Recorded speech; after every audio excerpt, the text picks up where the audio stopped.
اعوذ باللہ من الشیطان الرجیم بسم اللہ الرحمن الرحیم وَإِلَىٰ مدینہ اور ہم نے بھیجا مدین کی طرف اخاہم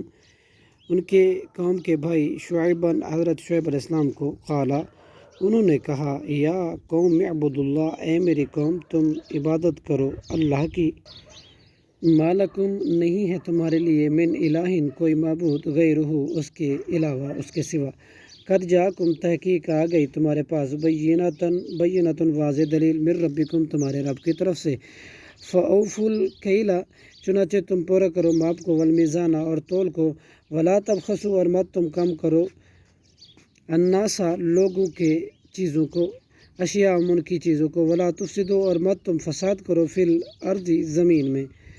بعد اصلاحها اس کے اصلاح کے بعد ولا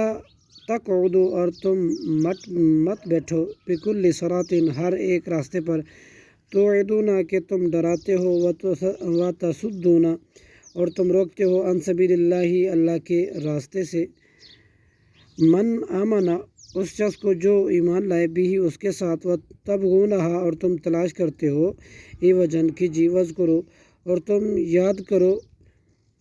اذ کنتم جب تھے تم قلیلاً تھوڑے فکثرکم تو اس نے زیادہ کر دیا تمہیں وانظر اور تم دیکھو کیفا کیسا ہے کانا تھا عاقبۃ المفسدین انجام فسادیوں کا وان کانت اور اگر ہے طائفۃ ایک گروہ منکم تم میں سے آمنو جو ایمان لائے بالذی اس پر کہ ارسلت میں بھیجا گیا ہوں بھی اس کے ساتھ وطائفۃ اور ایک گروہ لم یؤمنو نہیں ایمان لایا فاصبروا تو صبر کرو حتیٰ یہاں تک کہ یحکم اللہ فیصلہ کرے اللہ بیننا ہمارے درمیان وہ ہوا اور وہ خیر الحاکمین بہتر فیصلہ کرنے والا ہے صدق اللہ العظیم۔